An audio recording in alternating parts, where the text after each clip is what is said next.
He was completely alone in the locked bakery. That's what Thomas Brennan kept telling himself as he stared at the flour on the floor.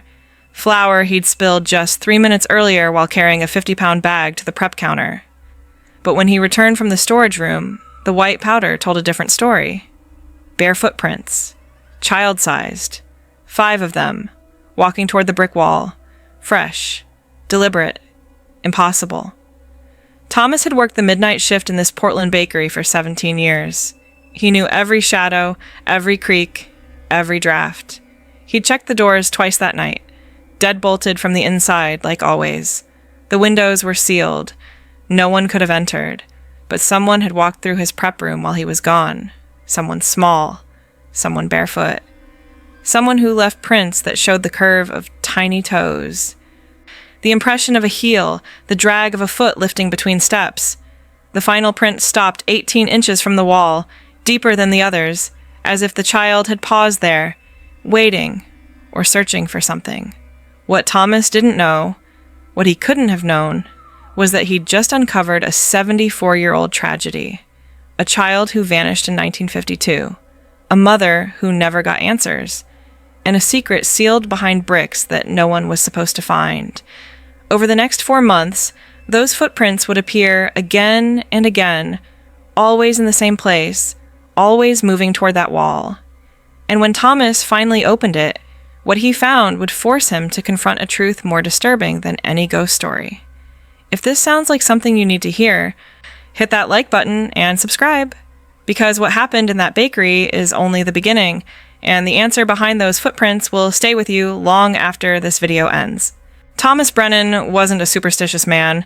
At 52, he'd spent most of his adult life working in his family's bakery on Southeast Morrison Street in Portland, Oregon, a 3-story brick building constructed in 1897 that had housed various businesses before his grandfather purchased it in 1963.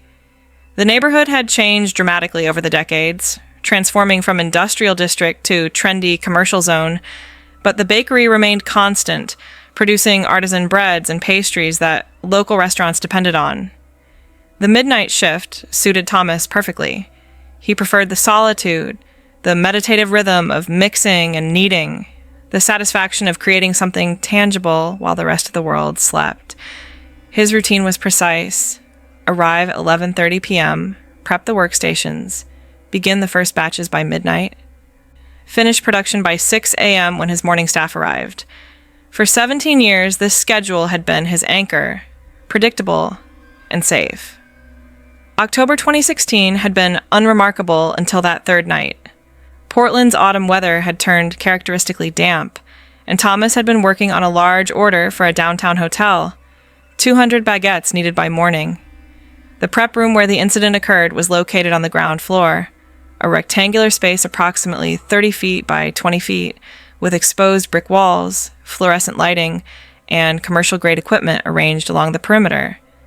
2 doors provided access, one leading to the front retail space, another to the storage room in the rear. Both had been locked from the inside that night. The spill happened around 2:47 a.m., according to the timestamp Thomas would later recall. He'd been transferring a 50-pound bag of bread flour from the storage shelf to the main prep counter when the bottom seam split, sending a white cascade across the sealed concrete floor. It was frustrating, but not catastrophic. A 10-minute cleanup at most. Thomas propped the door to the storage room open with his foot, grabbed a push broom, and headed to retrieve the dustpan. The storage room was small, perhaps 8 feet deep, lined with metal shelving units stocked with ingredients and supplies. Thomas located the dustpan on the bottom shelf near the back wall, a process that took no more than 2 or 3 minutes.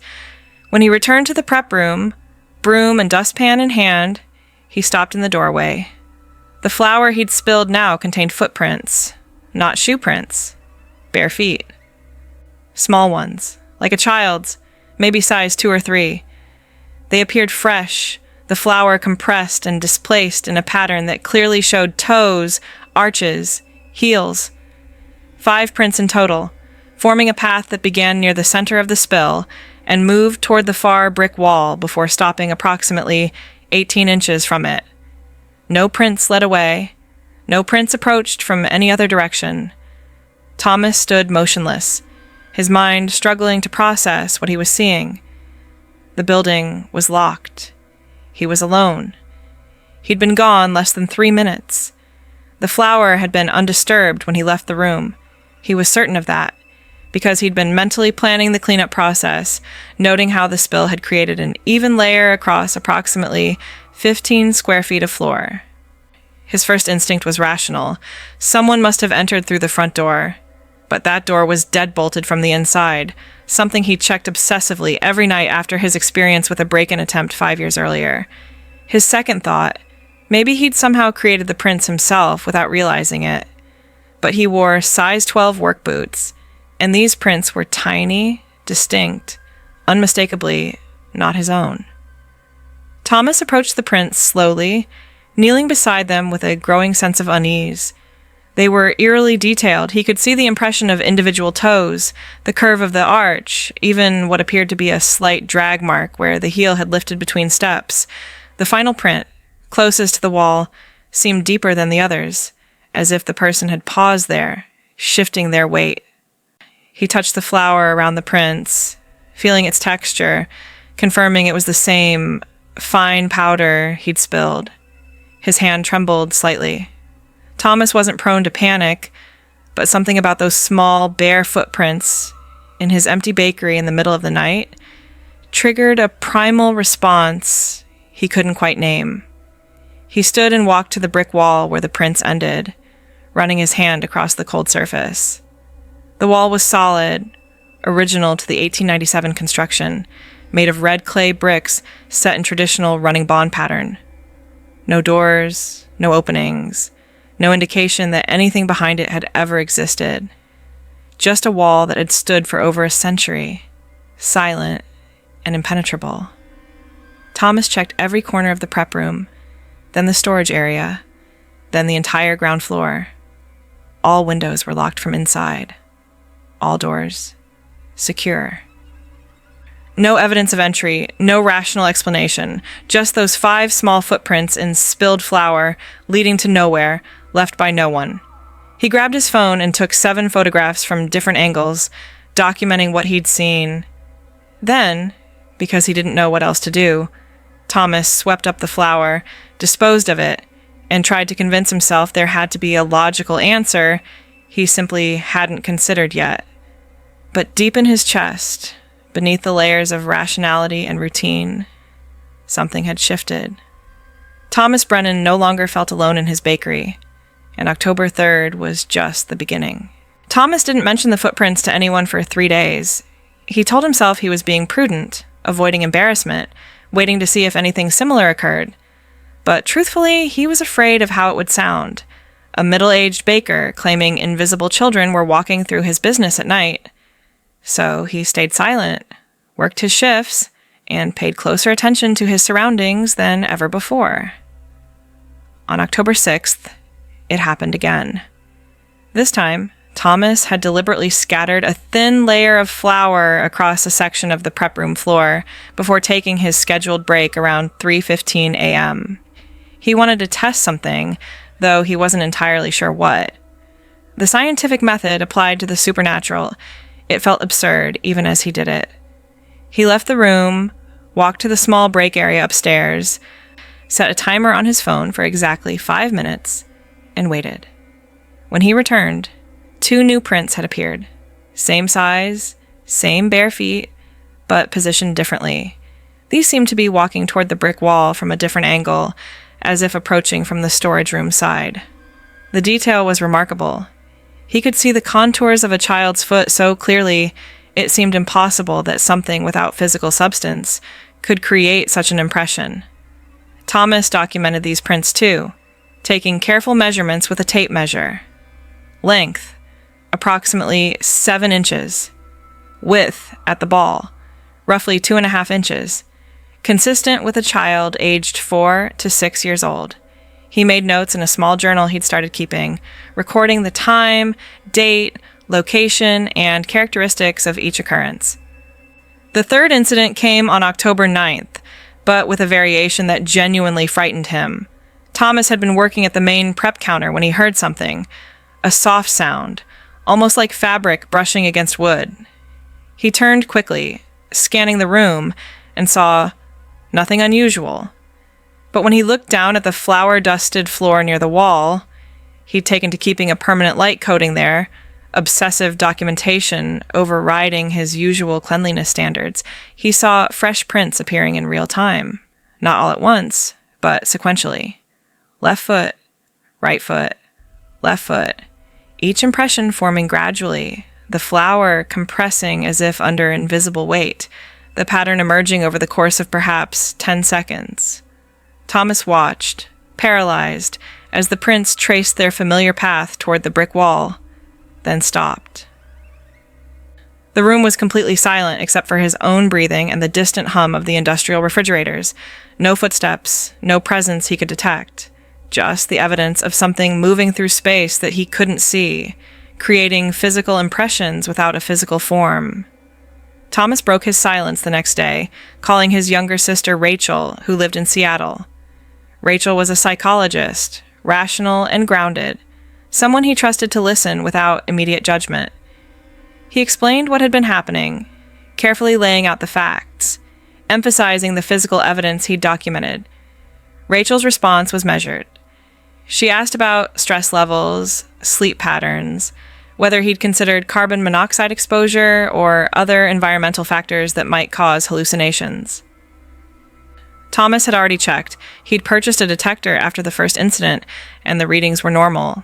She suggested he might be experiencing a form of sleep deprivation psychosis, common among people who worked night shifts for extended periods. He acknowledged the possibility, but insisted the photographs were real, the measurements concrete. "Have you researched the building's history?" Rachel finally asked. "Sometimes there's a psychological element to these experiences. If you unconsciously know something happened there, your mind might create manifestations of it." Thomas admitted he hadn't.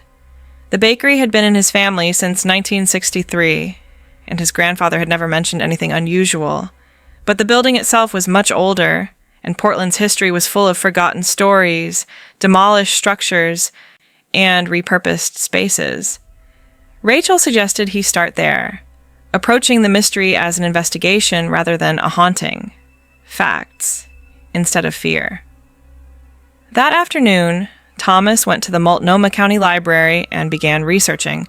He started with city directories, tracing the building's ownership backward through time. From 1963 to present, Brennan Family Bakery. From 1947 to 1963, Morrison Street Manufacturing, a small textiles operation. From 1932 to 1947, various retail tenants, frequently changing. From 1897 to 1932, the records became fragmented, less clear, but one name appeared repeatedly: the Portland Foundling Home, a charitable organization that had operated an orphanage in the building from approximately 1899 to 1928. An orphanage. The word settled over Thomas like cold water. Child-sized footprints in a building that had once housed abandoned children. The connection seemed obvious. Perhaps too obvious.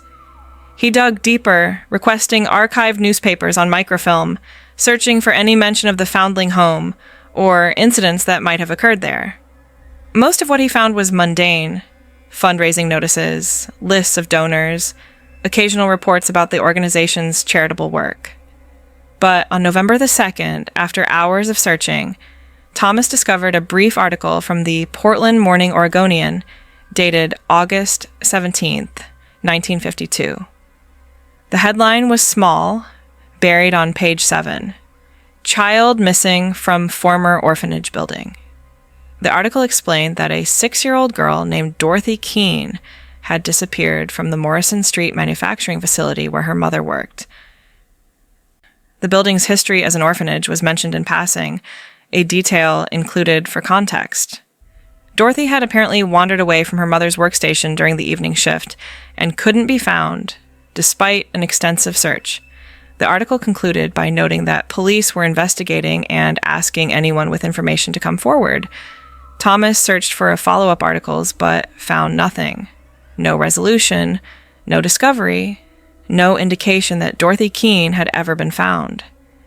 The story simply ended, as so many stories from that era did, vanishing into the gaps of imperfect record-keeping and public indifference.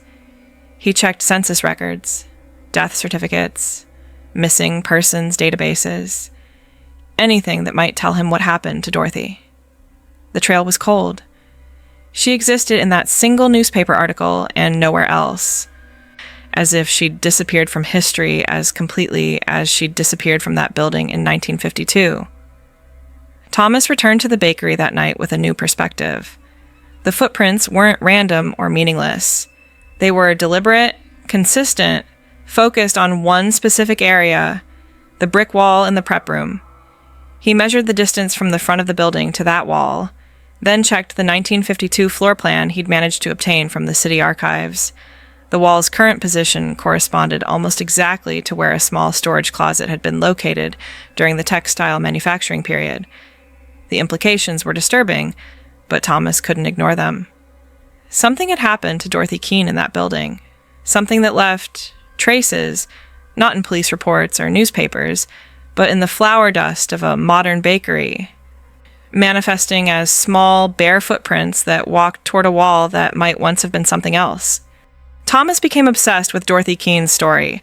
The rational part of his mind kept insisting there had to be a mundane explanation for the footprints, but the investigator in him, a part he hadn't known existed, demanded answers. If Dorothy had disappeared in that building 74 years earlier, what had actually happened? And why were the footprints appearing now in 2016 after decades of apparent silence? He started by trying to locate Dorothy's family. The 1952 article had mentioned her mother worked at Morrison Street Manufacturing, but no mother's name was provided.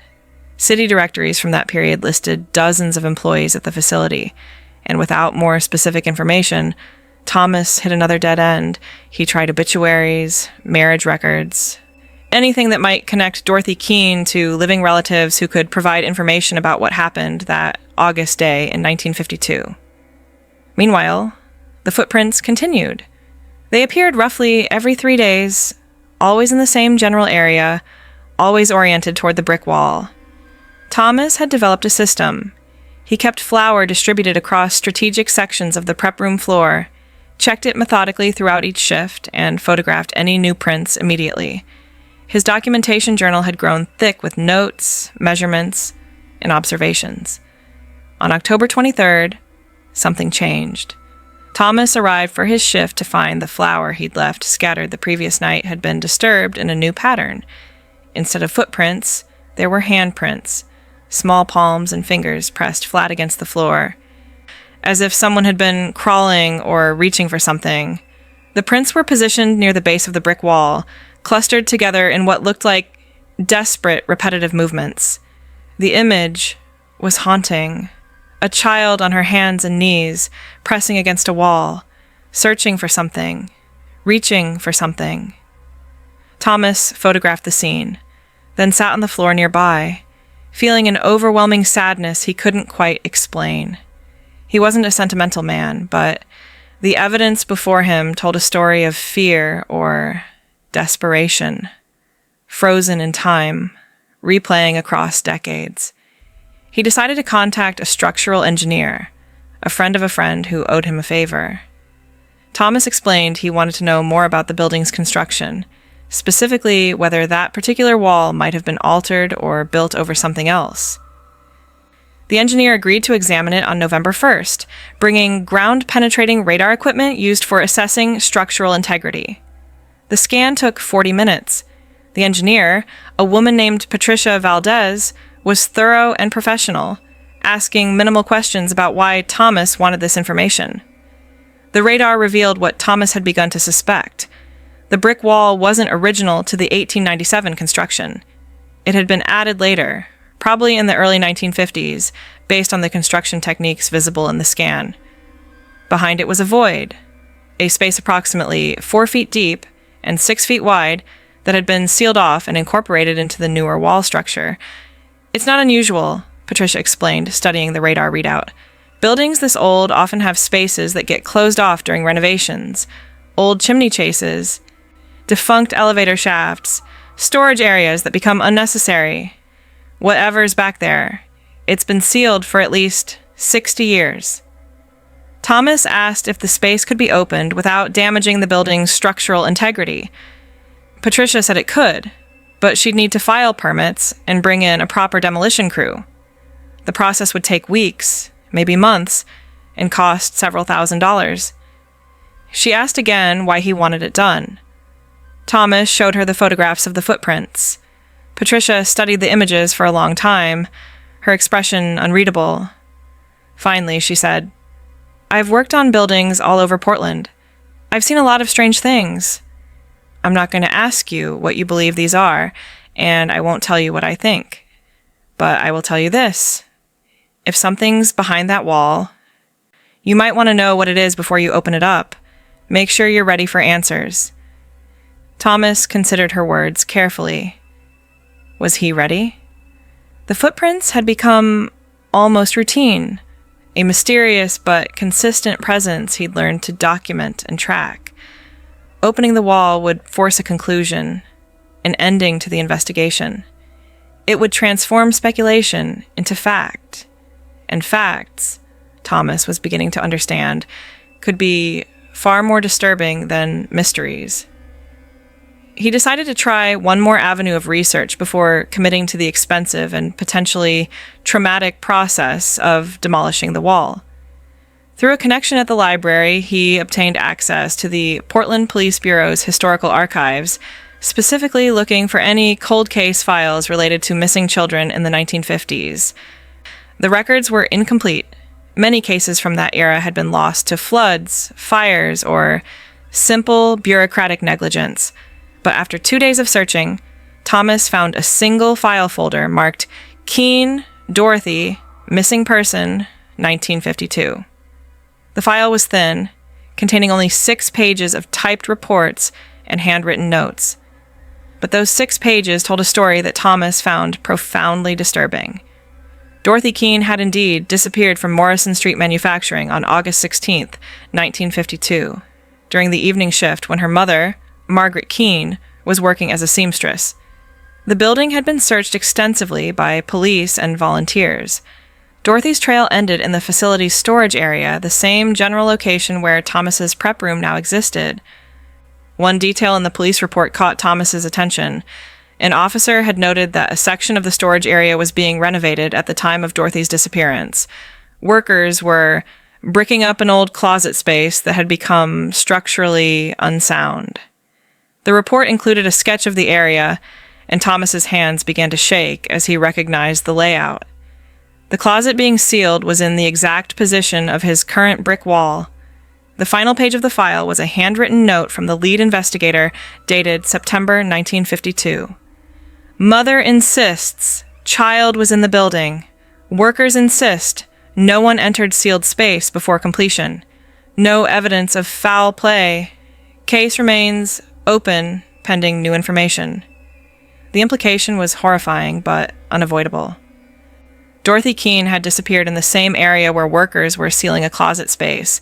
The timing was suspicious. The location was exact. And 74 years later, small footprints were appearing in flour, walking toward that sealed wall, as if trying to communicate something that words could never express. Thomas closed the file folder and sat in the archive room, feeling sick. He'd wanted answers, and now he had them. Or at least, he had enough pieces to construct a deeply disturbing possibility. Dorothy hadn't wandered away. She hadn't been abducted. She'd been trapped, accidentally or otherwise, in a space that workers then sealed with bricks and mortar, creating a tomb that remained hidden for decades. The question now wasn't whether to open the wall. The question was how to do it properly, respectfully, and how to live with whatever truth waited on the other side. Thomas didn't sleep for 3 days after reading the police file. The implications of what he discovered consumed his thoughts, transforming his familiar bakery into a potential crime scene, or at minimum, the site of a tragedy that had never received proper resolution. He kept working his shifts, kept documenting the footprints, but everything felt different now. Each appearance of those small impressions in the flour was no longer a mystery to be solved. It was evidence of something terrible, a voice crying out across 74 years of silence. On November 8th, Thomas made the decision to open the wall, but he didn't want to do it quietly or secretly. If Dorothy Keene was behind that brick, she deserved more than a private discovery and a quiet burial. She deserved acknowledgement, investigation, and perhaps some measure of justice, even if that justice came decades too late. He called the Portland Police Bureau's non-emergency line and asked to speak with someone about a cold case. After being transferred several times, he reached a detective named Allison Ruiz, who worked in the Major Crimes Unit and occasionally handled older cases when new evidence emerged. Thomas explained the situation carefully. The footprints, the historical research, the police file from 1952, the sealed wall. He sent her the photographs and documentation he'd compiled. Detective Ruiz was skeptical, but professional. She asked pointed questions about Thomas's mental state, his motivations, whether he'd consulted with mental health professionals about possible explanations for his experiences. Thomas answered honestly, acknowledging how strange it all sounded, but emphasizing the physical evidence and the historical correlation between Dorothy's disappearance and the wall's construction. Even if I believe the footprints are paranormal, which I'm not saying I do, that doesn't constitute probable cause to obtain a warrant to demolish part of your building, Ruiz explained. What you have is a cold case from 1952 and some coincidental timing. The sealed wall might contain nothing at all, or it might contain construction debris, forgotten equipment, any number of mundane things. Thomas understood her position. He told her he was prepared to open the wall at his own expense, with proper permits and professional supervision, and simply wanted the police present in case human remains were discovered. That was something Ruiz could work with. She agreed to attend as an observer, with the understanding that if anything significant was found, the scene would immediately become a police investigation. The permit process took 2 weeks. Patricia Valdez, the structural engineer, filed the necessary paperwork with the city, describing the project as an assessment of potential structural damage behind a later addition wall. The Historical Society was notified, as required for any significant alterations to buildings over a century old. A small team was assembled. Patricia, 2 careful demolition workers, Detective Ruiz, and Thomas himself. During those 2 weeks, the footprints appeared 6 more times. Thomas documented each occurrence, and in his journal, he began writing to Dorothy. Not prayers exactly, but communications, letting her know, if she could somehow perceive it, that someone had finally heard her. That her story would no longer be forgotten. It felt foolish and necessary at the same time, a way of acknowledging the humanity behind the phenomena. November 22nd arrived cold and gray, typical Portland winter weather. The team assembled at the bakery at 9 a.m. after Thomas's shift had ended. He'd spent the previous night cleaning the entire prep room, removing all equipment from the wall area, creating as much workspace as possible. His morning staff had been given the day off with vague explanations about building maintenance. Patricia explained the process. They would carefully remove bricks from a central section of the wall, creating an opening approximately 3 feet square. This would allow visual and physical access to the space behind without compromising the building's structural integrity. If nothing was found, the wall could be rebuilt easily. If something was discovered, the opening could be expanded as needed. The demolition workers began at 9:45 a.m. The sound of the hammer drill against old mortar echoed through the bakery, harsh and intrusive. Thomas watched from across the room, his heart pounding so hard he could feel it in his throat. Detective Ruiz stood beside him, her expression neutral, professional, giving nothing away about what she thought of this entire endeavor. The first brick came loose at 10:03 a.m., then another and another, the workers proceeding methodically, carefully stacking the removed bricks in neat rows. After 30 minutes, they'd created an opening roughly 2 feet square, and one of the workers shone a flashlight through the gap. "There's definitely a space back here," he called out. "Looks like it goes back maybe 4 feet or so. Can't see much else yet. Lots of dust and debris." They continued working. The opening grew larger. the flashlight revealing more details: wooden studs that had once framed a closet, deteriorated wallpaper on the interior surface, what looked like collapsed shelving. And then, at 11:17 a.m., one of the workers stopped and set down his tools. "You should probably look at this," he said quietly, stepping back from the wall. Patricia approached first, shining her flashlight through the opening at a different angle. Thomas saw her posture change, saw her hand come up to cover her mouth. Detective Ruiz moved forward immediately, looked, then turned and pulled out her radio. "This is Detective Ruiz, badge 4729. I need a patrol unit and a crime scene team at 1847 Southeast Morrison Street immediately. Possible human remains discovered during building renovation. Seal the scene." Thomas couldn't breathe. The words hung in the air. Human remains, transforming his suspicions into confirmed reality. Detective Ruiz turned to him, her expression a mixture of professional composure and genuine sadness. "Mr. Brennan, I need you to step back and not approach the wall. This is now an active investigation scene." He nodded, unable to speak, and moved to the far corner of the prep room. Through the opening in the wall, he could see Patricia still standing motionless, her flashlight illuminating something Thomas couldn't quite make out. He wanted to look and didn't want to look. He wanted confirmation and wanted to be wrong. The contradictions paralyzed him. The next 4 hours passed in a blur. Crime scene investigators arrived, transformed the bakery into a police perimeter, documented everything with photographs and measurements.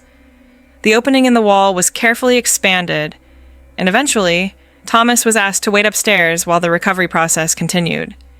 He sat in the break room, drinking coffee that had gone cold, listening to footsteps and voices from below. At 3:42 p.m., Detective Ruiz came upstairs and sat across from him. "We've recovered skeletal remains of a child," she said quietly. "Approximately 6 years old based on preliminary assessment. The remains were found in a seated position in the corner of the sealed space, along with fragments of a child's dress, a small shoe, and what appears to be a rag doll. We'll need dental records and DNA analysis for positive identification, but given the historical evidence you've provided and the location of the remains, there's strong reason to believe this is Dorothy Keene." Thomas nodded slowly, tears he hadn't expected streaming down his face. Detective Ruiz continued, her voice gentle now, stripped of professional detachment. "There's no evidence of foul play, no trauma to the bones, no indication of violence. It appears she entered that closet space somehow, maybe playing, maybe hiding, and couldn't get out. The workers sealing the wall wouldn't have heard her if she called for help. Construction noise, and it's possible she'd already lost consciousness from oxygen deprivation by the time they were working. It was a tragic accident, Mr. Brennan. A terrible, heartbreaking accident that no one knew about until today." The discovery of Dorothy Keene's remains became local news for approximately 1 week before fading into the background noise of current events. The story had everything journalists loved: mystery, history, a touch of the paranormal, but it lacked ongoing conflict or controversy, so coverage diminished quickly. Thomas didn't mind. He'd never wanted attention. He'd wanted resolution. And in a painful, complicated way, he'd achieved it. The medical examiner's office worked with archival records to locate Dorothy's dental charts, preserved in the records of a now-defunct pediatric clinic. The match was definitive. The remains were Dorothy Keene's, missing since August 1952, found November 2016, 74 years and 3 months after she'd vanished. DNA analysis confirmed this identification weeks later, though by then it was redundant verification.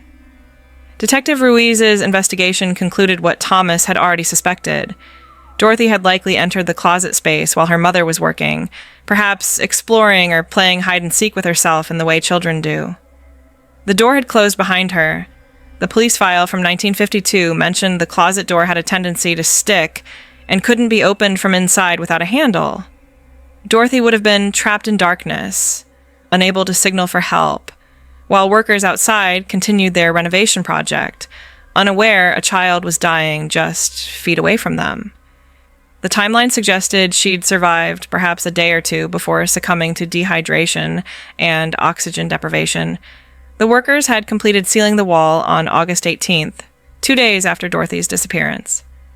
She would have still been alive when the first bricks were laid, sealing her inside forever. Thomas found this detail almost unbearable to contemplate. The tragedy of it, the cruel timing, the way such a small accident, a sticky door, an unnoticed child, could cascade into permanent loss. He thought often about Margaret Keene, Dorothy's mother, who had spent the rest of her life, she died in 1989, Thomas discovered, not knowing what happened to her daughter, carrying that uncertainty and grief until her own death. Funeral arrangements were complicated by the lack of living relatives. Dorothy had no siblings, and her mother's family line had apparently ended. After consultation with the medical examiner and city officials, it was decided that Dorothy would be buried in Lone Fir Cemetery, a historic Portland graveyard where many unclaimed individuals from the 19th and early 20th centuries had been laid to rest. Thomas offered to pay for the funeral expenses, feeling it was the least he could do.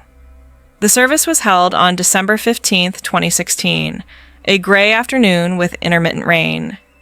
Thomas attended, along with Detective Ruiz, Patricia Valdez, a handful of local history enthusiasts who'd been following the story, and a minister from a nearby Episcopal church who'd volunteered to conduct the service. They stood around a small grave marker that read, Dorothy Keene, 1946 to 1952. Finally found. Finally home. Thomas placed a small bouquet of flowers on the grave, white roses, because he didn't know what Dorothy had liked, and white seemed appropriate for a child. He spoke no words aloud, but in his mind, he told her he was sorry it had taken so long, sorry she'd been alone and frightened, sorry the world had moved on without remembering she'd been left behind. He hoped, in whatever way consciousness or memory might persist beyond death, that she knew someone had finally heard her silent plea. The brick wall at the bakery was never completely rebuilt.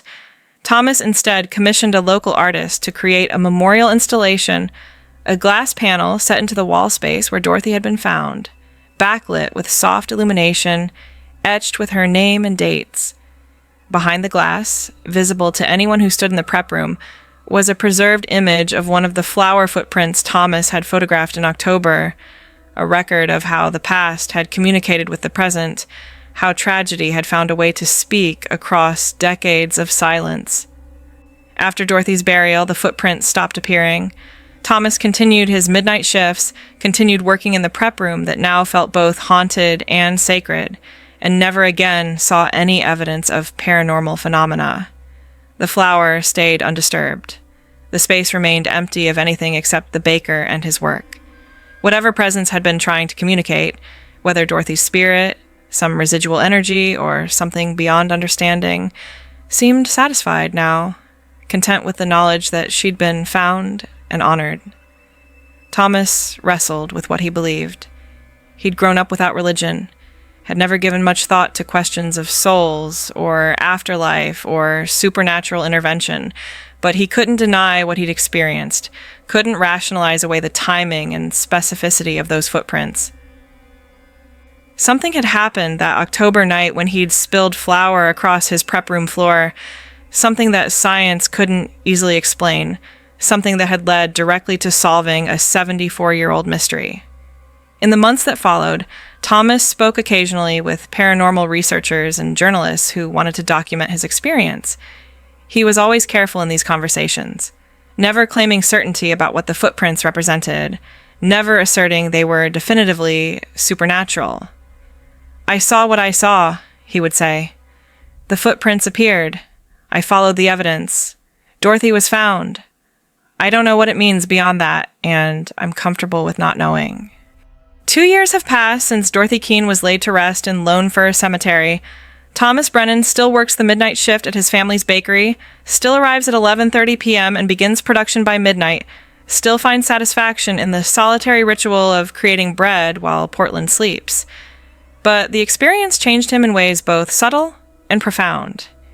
He thinks differently about buildings now, seeing them not just as structures, but as repositories of memory, as silent witnesses to all the lives that have passed through their doors.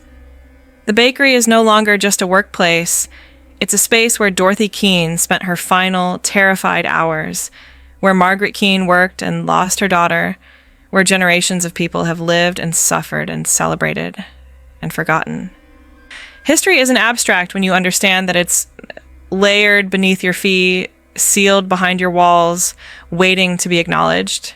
Thomas has become something of an accidental advocate for cold case investigations, speaking occasionally at community events about the importance of not forgetting unsolved disappearances, not dismissing old mysteries as too distant to matter. He points out that Dorothy's case would have remained unsolved forever if he hadn't paid attention to something strange, hadn't trusted his observations enough to investigate, hadn't been willing to appear foolish or delusional in pursuit of answers. "We live in a world that values certainty," he told a local historical society gathering in 2018. "We want clean explanations, rational frameworks, evidence that fits neatly into categories we understand. But sometimes the truth exists in spaces between what we can explain and what we can dismiss. Sometimes paying attention to the inexplicable is the only way to find justice for people who have no other voice." The memorial installation in the bakery has become a quiet pilgrimage site for people interested in Portland's hidden history. Thomas doesn't advertise it or encourage visitors, but he doesn't turn people away when they ask politely to see where Dorothy was found. He views it as a form of continued witness, keeping her memory alive, ensuring the tragedy isn't forgotten again, now that it's finally been acknowledged. Detective Ruiz closed Dorothy's case officially in March 2017, filing a comprehensive report that documented both the 1952 disappearance and the 2016 discovery. She included Thomas's photographs of the footprints in the case file, noting them as anomalous physical evidence that prompted investigation without speculating on their origin. When Thomas asked her privately what she thought about the paranormal aspects of the case, Ruiz was characteristically careful in her response. "I've been a cop for 23 years, she said. "I've seen enough strange coincidences and unexplained phenomena to know that I don't know everything. Could the footprints have a rational explanation we haven't considered? Maybe. Could they have been exactly what they appeared to be? Something beyond normal experience? Also, maybe. What I know for certain is that Dorothy Keene was found because you paid attention to something unusual and followed it to its conclusion. The mechanism matters less than the outcome." Thomas's sister Rachel, the psychologist, visited Portland in January 2017 and spent an evening discussing the experience with her brother. She remained skeptical about supernatural explanations, but acknowledged that the correlation between the footprints, the historical records, and Dorothy's location was statistically remarkable. She theorized that Thomas might have unconsciously known or sensed something about the building's history, which his mind then processed and manifested as the footprint phenomena, a psychological rather than paranormal explanation that still honored the strangeness of what occurred. Thomas listened to her theory with interest, but found it unsatisfying. Some experiences, he'd come to believe, resist clean categorization. They exist in the ambiguous space between belief and skepticism, between evidence and interpretation, and perhaps that ambiguity is where they're meant to remain. Not everything requires a definitive explanation. Not every mystery needs to be completely solved. What Thomas knows with absolute certainty is this: a child died alone and frightened in 1952, and her death went unnoticed for 74 years until something, call it what you will, drew attention to the place where she'd been left behind.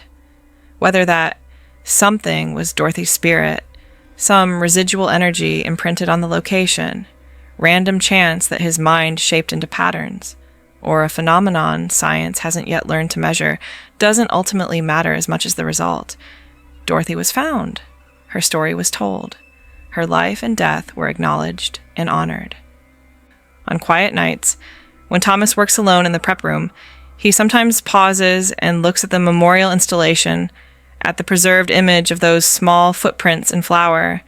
He thinks about the randomness of discovery, about how easily Dorothy could have remained hidden forever if he'd cleaned up that spill differently, if he'd dismissed the footprints as hallucination or trick of the light, if he'd been less curious or more dismissive of the inexplicable.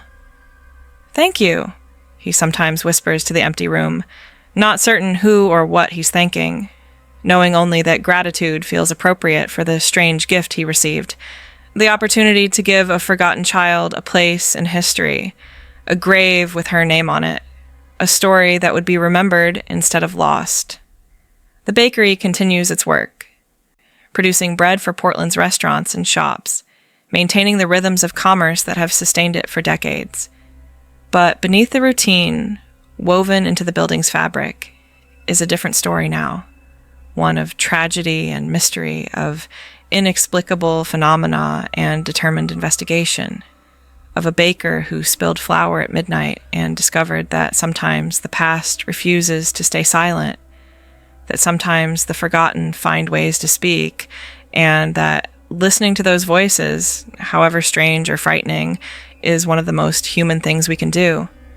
Thomas Brennan doesn't claim to understand what happened in his bakery in October 2016, but he knows it happened, knows it mattered, and knows that wherever Dorothy Keane's consciousness or memory or spirit might exist now, if it exists at all, she is no longer alone in the darkness, no longer forgotten behind a sealed wall, no longer a child who vanished without anyone knowing why.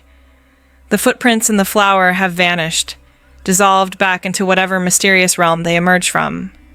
But their impression remains on photographs, in memories, in the lives they change by appearing. Some mysteries resolve into answers, some dissolve into deeper questions, and some, like those small bare footprints walking toward a wall that shouldn't have been there, remind us that the boundary between the known and unknown is thinner than we imagine, and that paying attention to what we can't explain might be the most important thing we ever do. The bread rises, the city sleeps, and in a century-old building on Southeast Morrison Street, a memorial glows softly in the darkness, marking the place where a little girl was finally found, finally remembered, finally brought home.